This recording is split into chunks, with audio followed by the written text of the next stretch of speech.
in terms of pursuing my career to become a professional cricketer. I played at state level also, under 14, under 16, under 19. But unfortunately, I also got an opportunity to speak with some of these management consultants, and I was super impressed with the type of lifestyle that they used to live. So to be very, very honest, I was impressed by the fact that these people used to stay in like 5-star hotels. Hi everyone, welcome to today's video. So you must have recently read the news that the attrition in Infosys is roughly 28%. This is very high rate of attrition. Attrition in simple terms means that some people are getting fired from the job. Some people are deciding to quit their job for a wide variety of reasons. But this 28% attrition rate indicates that there is something murky that is going on in corporate jobs. And it is very important for you to understand how to deal with these kind of situations when you are either fired from your job or if you decide to quit your job for some reason. So I thought that I would shoot a very personal video explaining why did I quit my high paying corporate career? What are some of the key lessons that I learned along the way that is allowing me to continue whatever I'm doing currently in my career? And third and finally, what is it that you should be doing and preparing for in case an unforeseen situation comes in your career as well? Along the way, I will also do something very interesting. I will disclose and reveal the answer that whether I make more money now or if I would have made more money if I would have stuck to my corporate career. So this is the agenda for today. Please watch it. It's a super important video. I will break it down into 5 simple points and the video will be replete with learning. Word of the day today is replete. So let me know what does that mean in the comment section. This video is sponsored by Upgrad. It's an excellent online learning platform. They create a series of different curated courses, professional development courses that you could undertake to benefit in your career and upskill. So I've curated some of the list of my favorite courses from Upgrad. So you can go check it out. And given your life circumstances, you could consider taking some of these courses. So let us get the video started. And the first and foremost thing that I want to talk about is my personal journey of becoming a management consultant. So the first key point that I want to quickly discuss with you is that why did I choose to become a management consultant and set some context there. So we are often asked in our childhood, and many a times this would have happened with you also, that people ask, or if your relatives come, they ask that, what do you want to become when you want to grow up? So my answer always used to be a cricketer, and I worked really, really hard in terms of pursuing my career to become a professional cricketer. I played at state level also, under 14, under 16, under 19. But unfortunately, due to some circumstances, I had to give up on my career as a cricketer. After that, it was a very depressing period in my life. I really did not know what I wanted to do because ever since I was a kid, I just wanted to play cricket, and it became like a very depressing time in my life, so to say. So I continued my studying. I was a decent average student. I just went ahead with my life flow, completed my 12th, completed my college education. And it was during college where I had an opportunity to intern with Ministry of Rural Development. How did I get this internship? During my time, all the ministries used to release in newspapers that they are launching an internship or they are launching some particular position. So if you kept aligned and if you kept monitoring these things, it was very easy to figure out these internship opportunities. So I applied. I luckily got selected. My resume was fine. Then I started working. People really liked my work. And that is where I had an opportunity to interact with a lot of management consultants, because even now in government ministries, there are a lot of management consultants from BCG, Bain, McKinsey, PwC, Deloitte, who come to these different ministries to help government execute projects. So they work in a public-private partnership fashion. Companies like Deloitte, McKinsey, they support central ministries and state ministries in terms of executing these projects. So I was working from the government side, so to say. I was only an intern. I also got an opportunity to speak with some of these management consultants, and I was super impressed with the type of lifestyle that they used to live. So to be very, very honest, I was impressed by the fact that these people used to stay in like 5-star hotels. These people used to drive like fancy cars, make a lot of money. So this really appealed to me because I was extremely young at that point in time, and my notion of career was to make like crazy amount of money.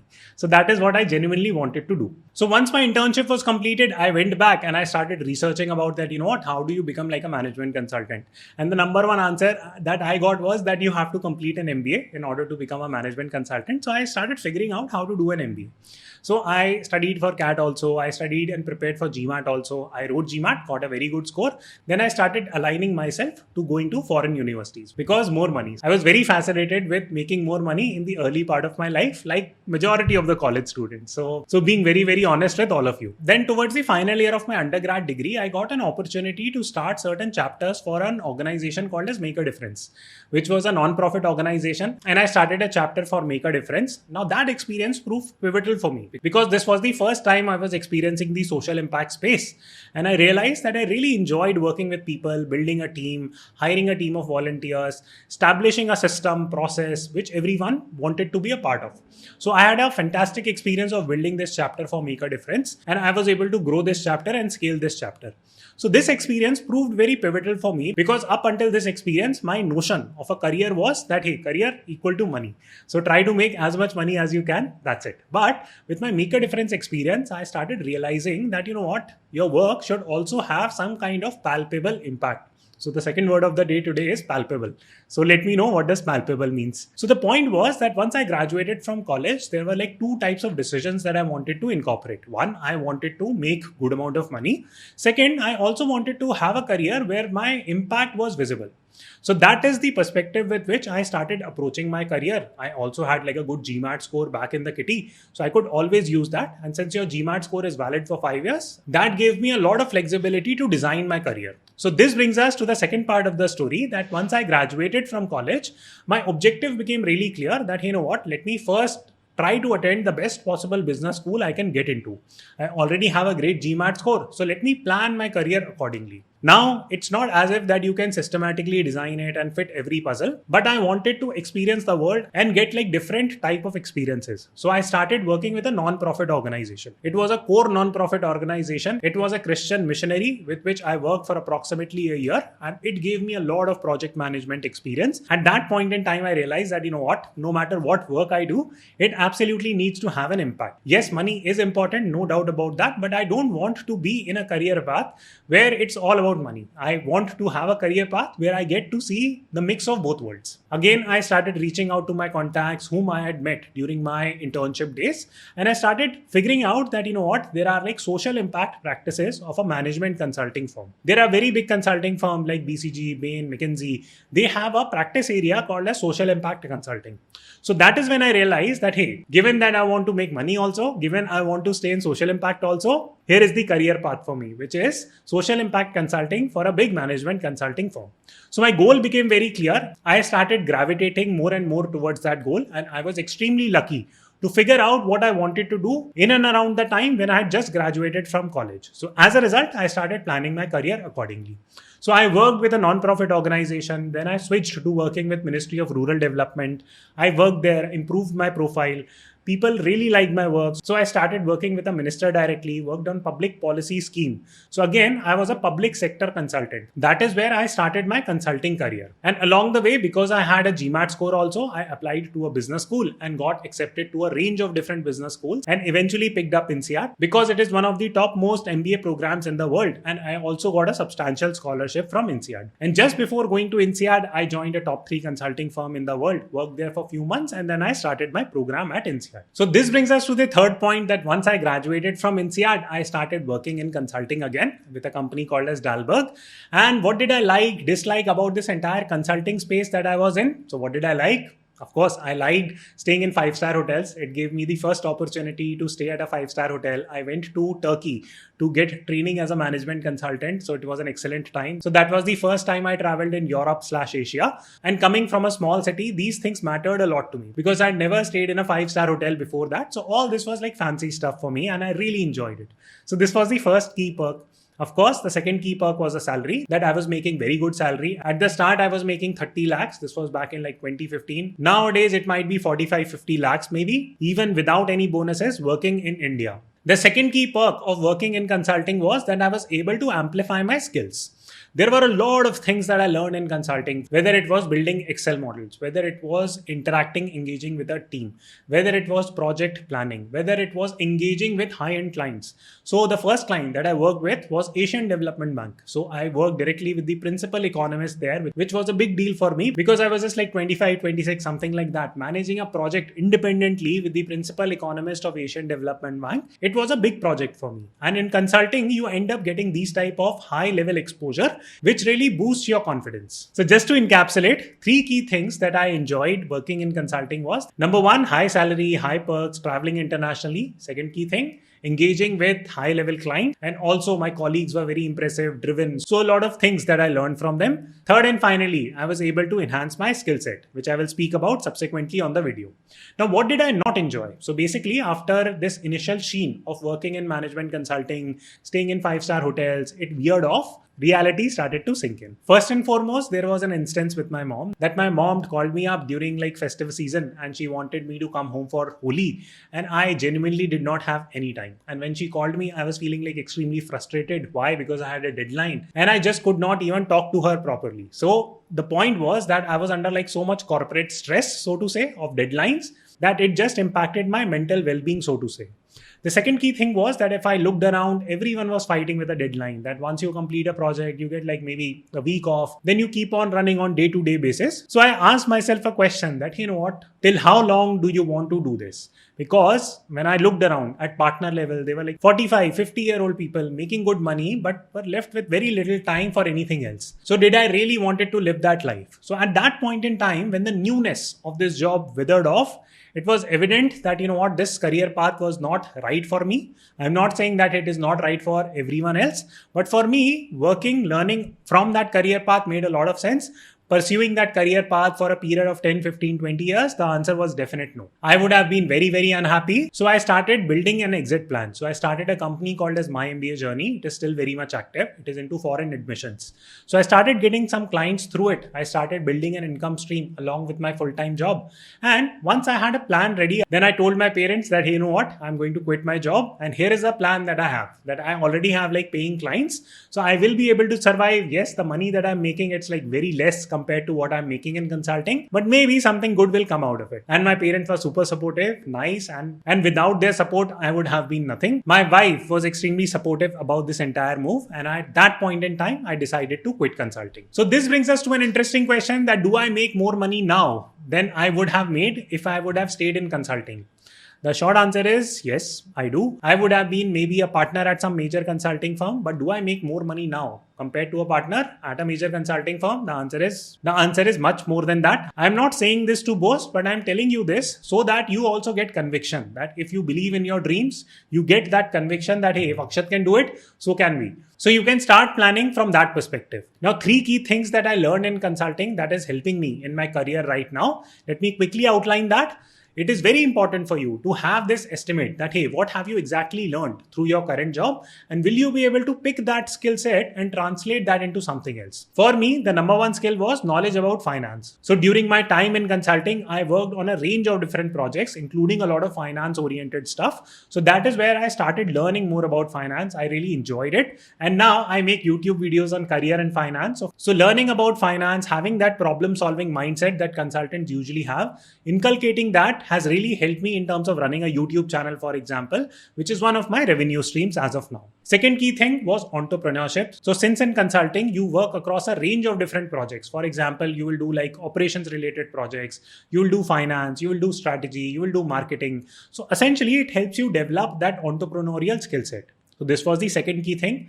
Third was project planning, project mapping. So a lot of work that I do now in terms of running my own fund, in terms of developing new businesses, in terms of managing a small team, all these things require project planning, project mapping. So this is something that you learn how to interact with client, how to interact with teammates, etc. And management consulting was a very important destination for me from that particular perspective. From a softer side, management consultants learn how to speak really well. They are coached to speak really well.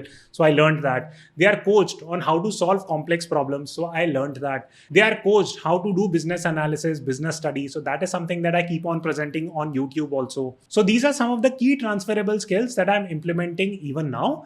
And if I could go back in time, would I pick consulting again? The answer is 100% yes. I would definitely do it. I would not have had the acumen to jump directly into entrepreneurship. So for someone like me, I needed that structured system process to align my thinking, align my skill, and from there figure out a way to work independently. So this brings us to the fourth point, that Akshat, should I also do that? Should I not do that? Can you comment very briefly? Yes.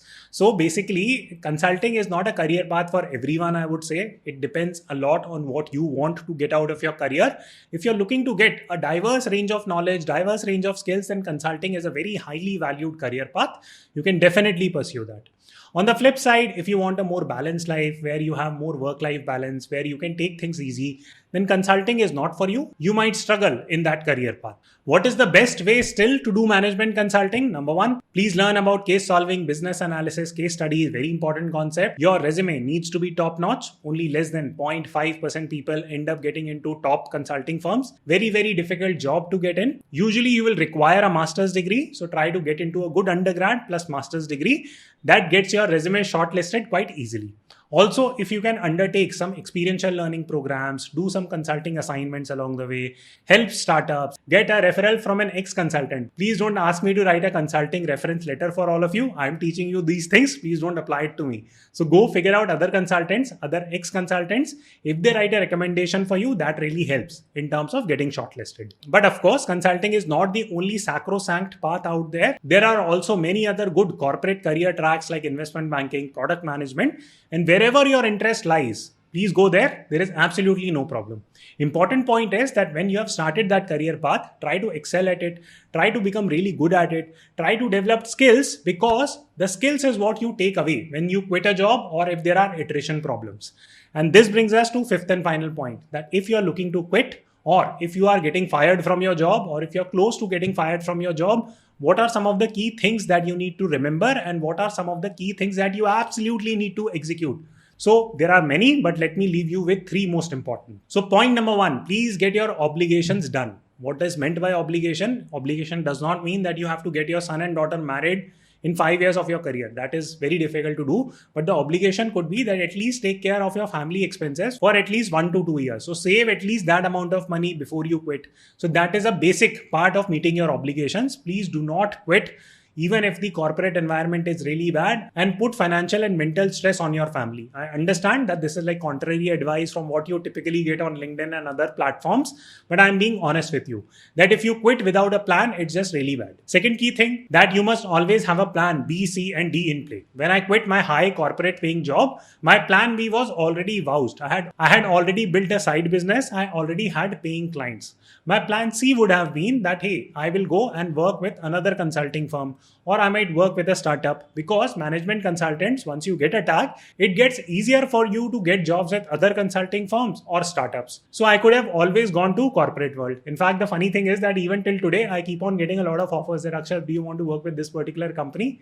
Why am I telling you that? Because a lot of other management consultants also end up getting similar offers. The third key lesson is that please build some kind of proof of concept. Now, proof of concept could be that you go on social media, create a community for you. So that becomes like a proof of concept. It proves that you have the ability to create a community. Similarly, let's say that if you're a coder or a software programmer, so go create a portfolio, publish that portfolio, get some paying clients for it. So that is called as generating proof of concept. Now, this proof of concept is great if you are starting your own business. And even if you start your business, the business fails, you can always take this proof of concept and show it to your next recruiter. So having this proof of concept ready is very, very important point. One very important point to note down from these three suggestions that I've given is that please do not quit without having a plan. Because many a times what I see is that people get fired. They have no clue that they will get fired. Sometimes people quit without a plan because they are just too frustrated with their job. And then they quit and they don't know what to do next. Then they will keep on looking for more career clarity, which can lead to a lot of wasting of time. If you are quitting, then it is your responsibility to know that, okay, hey, I have quit. Next day onwards, I'm going to work on this particular plan. It is okay if that plan fails, because once a plan fails, you will move on to your plan C, plan D, so on and so forth. But if you're just wandering aimlessly, cribbing your current job, it is not going to do you any good. So be a person with a plan. That's the most important message that I want to give out. So I hope you enjoyed the video. Best of luck with your careers. Do press the like button and I will see you tomorrow.